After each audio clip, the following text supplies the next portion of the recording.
Bonjour, une nouvelle vidéo sur le thème des matrices. Ça s'adresse donc à des élèves de terminale option maths expert. Il va falloir démontrer que si les matrices carrées A et B sont de même ordre et sont inversibles, alors la matrice AB l'est aussi. Et pour réussir donc ce petit exercice, bien sûr, il faut connaître parfaitement la définition d'une matrice inversible. Mais je vous conseille fortement d'appuyer sur pause, de chercher un petit peu avant de lire la suite de cette vidéo. Alors passons à la correction de cet exercice. Et pour commencer, rappelons la définition d'une matrice inversible. Donc soit A, une matrice carrée d'ordre n. S'il existe une matrice que j'ai appelée ici C carré d'ordre n, telle que C multiplié par A soit égal à A multiplié par C soit égal à la matrice identité d'ordre n, alors on dit que la matrice A est inversible et que C est l'inverse de A. Et il y a une propriété qui dit en plus que si la matrice carrée A admet une matrice inverse, alors celle-ci est unique et on va pouvoir donc la noter A à la puissance moins 1. Alors maintenant, commençons à proprement dit donc l'exercice, c'est-à-dire qu'on va chercher un petit peu. Donc on sait que dans l'énoncé, on nous dit que A et B sont inversibles. Donc on va pouvoir écrire que A-1 va être donc la matrice inverse de la matrice A et B-1 va être la matrice inverse de B.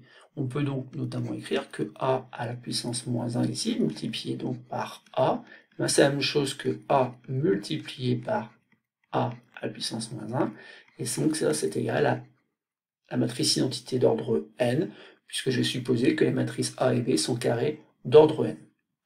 Je peux bien sûr écrire la même chose pour la matrice B, B à la puissance moins 1 multiplié par B, c'est égal à la B multiplié par B à la puissance moins 1, qui est égal à la matrice identité d'ordre n. Ensuite, autre élément important de l'énoncé, il faut que bien sûr que les deux matrices soient de même ordre. Alors pourquoi il faut qu'elles soient de même ordre? Parce que tout simplement, autrement on ne pourra pas calculer le produit AB. Et donc maintenant, que cherche-t-on? Donc on cherche une matrice C telle que le produit AB multiplié donc par cette matrice C soit égal à C multiplié donc par AB. Et bien sûr, ici, on va obtenir une matrice identité d'ordre n. Donc en fait, on cherche une matrice C qui vérifierait donc ces deux égalités. Et cette matrice C, forcément, elle va devoir s'écrire en fonction de A à la puissance moins 1 et B à la puissance moins 1. Donc le premier essai qu'on pourrait faire, c'est de prendre la matrice donc AB, résultat du produit de la matrice A par la matrice B, et multiplier par la matrice A puissance moins 1, B puissance moins 1. Sauf que là, on va être vite bloqué parce qu'en fait, on ne va pas pouvoir calculer donc le produit B multiplié par A à la puissance moins 1. Alors ça tombe à l'eau, et donc il va falloir trouver autre chose. Et on se dit tout simplement que peut-être que si je mets ici donc B à la puissance moins 1, et bien ici déjà je vais avoir la matrice identité. Et comme j'ai la matrice identité ici, en fait il ne me reste plus finalement que A multiplié par I qui va donner A.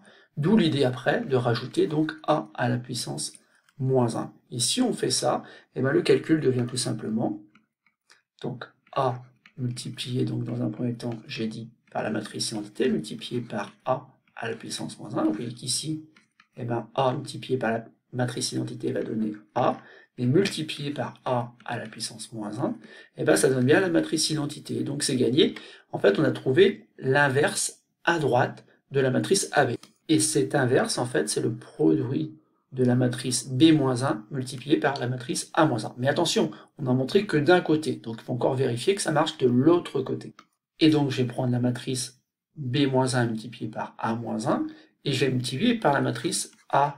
Mais très vite, on va voir que là encore, bien sûr, ça va marcher, puisque en fait, ici, je peux calculer ce produit-là, et A à puissance moins 1 multiplié par A, ça donne la matrice identité. Donc on a B à la puissance moins 1, multiplié par la matrice identité, multiplié par la matrice B.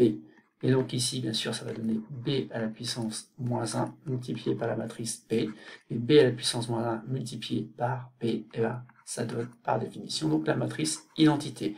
Donc en fait, cette matrice-là est bien aussi l'inverse de la matrice AB à gauche.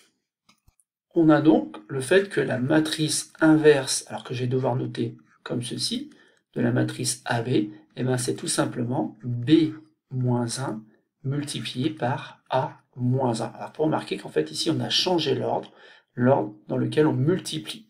Là c'est A multiplié par B, alors qu'ici on va faire l'inverse de B multiplié par l'inverse de A. C'est donc terminé pour ce petit exercice, et pour réussir à démontrer le résultat de cet exercice, je me suis simplement appuyé sur la définition d'une matrice inversible.